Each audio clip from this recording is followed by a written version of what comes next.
নাও মিষ্টি যাওয়ার বাবারে ছেলেটার কত কষ্ট, হসপিটালে থেকে কি অবস্থা হয়েছে গো। কি আর করবি, তাও ভালো ছেলেটা একটু সুস্থ হয়ে উঠেছে। হ্যাঁ ঠিকই বলিস, ম্যাম একটু জল খাবারটা খাইয়ে দে তো। না মা, আমি খাবো না।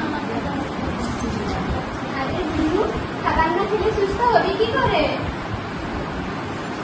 ওই শুনলাম সোনাই হসপিটাল থেকে বাড়িতে ফিরেছে, তাই খবর নিতে এলাম। কি রে সোনাই, কেমন আছিস এখন? হ্যাঁ দিদিমণি, এখন একটু ভালো আছি আগের থেকে, শুধু গা হাতে একটু ব্যথা আছে। আচ্ছা শুনুন, জানেন তো আপনাদের সোনাইয়ের যে রোগটা হয়েছে তার প্রধান চিকিৎসা কিন্তু বাড়িতে।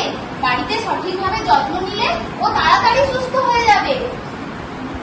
আচ্ছা বেশ, তোমরা গল্প করো, আমি কলেজে চললাম, দেরি হয়ে যাচ্ছে। হ্যাঁ হ্যাঁ তুই যা, না হলে আবার বাস পাবি নাই। আরে দিদিমণি আপনি দাঁড়াই আছেন কেন? এই যে বসুন বসুন। আরে না না, আপনাকে ব্যস্ত হওয়ার দরকার আপনি নেই। বসুন না দিদিমণি। আচ্ছা ঠিক আছে।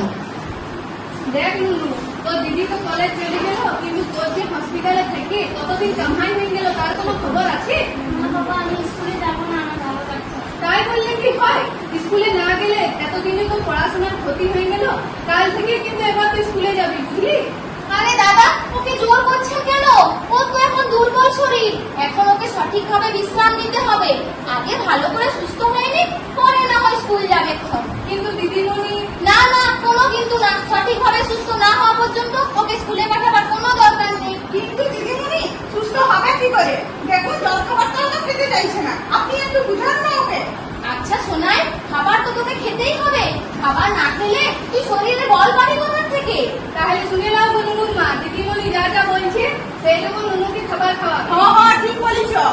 আচ্ছা শোনো, তবে ওকে পেট ভর্তি করে খাবার খাওয়াবে, আর সাথে ভিটামিন সি যুক্ত ফল যেমন কমলা লেবু, পেয়ারা, পেঁপে এসব ভালো করে খাওয়াবে। দিদিমণি, আমার বল খেতে ভালো লাগে। আচ্ছা, আর ওকে ওআরএস খাওয়াচ্ছ তো ঠিক মতো? দিদিমণি এই যে দেখাচ্ছি দাঁড়া। এই যে দিদিমণি, এ মা, এত ছোট বোতল, এতে তো ঠিকভাবে কাজই হবে না। আচ্ছা আমি ভালো করে বলে দিচ্ছি কিভাবে ওআরএস তৈরি করবে। আচ্ছা আপনাদের বাড়িতে 1 লিটারের বোতল আছে? আচ্ছা 1 লিটারের বোতল আর ওআরএস আছে আপনাদের হ্যাঁ, বাড়িতে? আছে। ভালো, দুটো নিয়ে আসুন।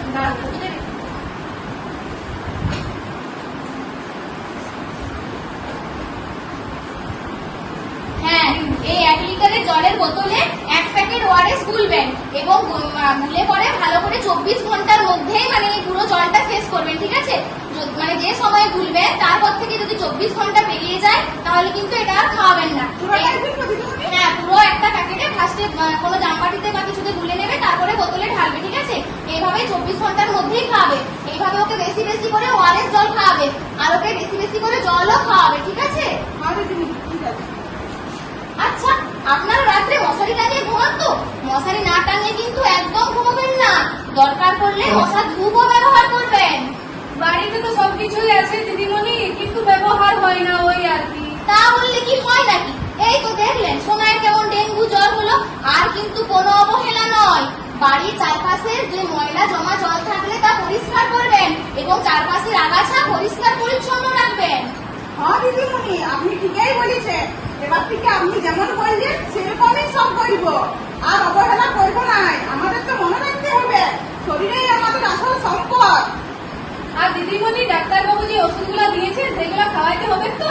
হ্যাঁ হ্যাঁ, ওইগুলো নিয়ম করে ডাক্তারবাবু যেরকম বলেছেন সেই রকমই খাবেন, ঠিক আছে? হ্যাঁ দিদিমণি ঠিক আছে। ঠিক আছে। চলুন সবাই একসাথে বলি, ডেঙ্গু আমরা রুখবো ভাই, এসো এবার শপথ করি সবাই। মশারি টাঙিয়ে রাত্রিরে ঘুমাই, জমা জল নির্বিশেষে ফেলাই। এসো এবার শপথ করি সবাই, জ্বর এলে ছুটবো ডাক্তারের কাছে, রক্ত পরীক্ষা করবো সাথে সাথে। বিলম্ব বলে সমূহ ক্ষতি হবে, তাই তো আমাদের সতর্ক হতে হবে। ডেঙ্গু আমরা রুখবো ভাই, এসো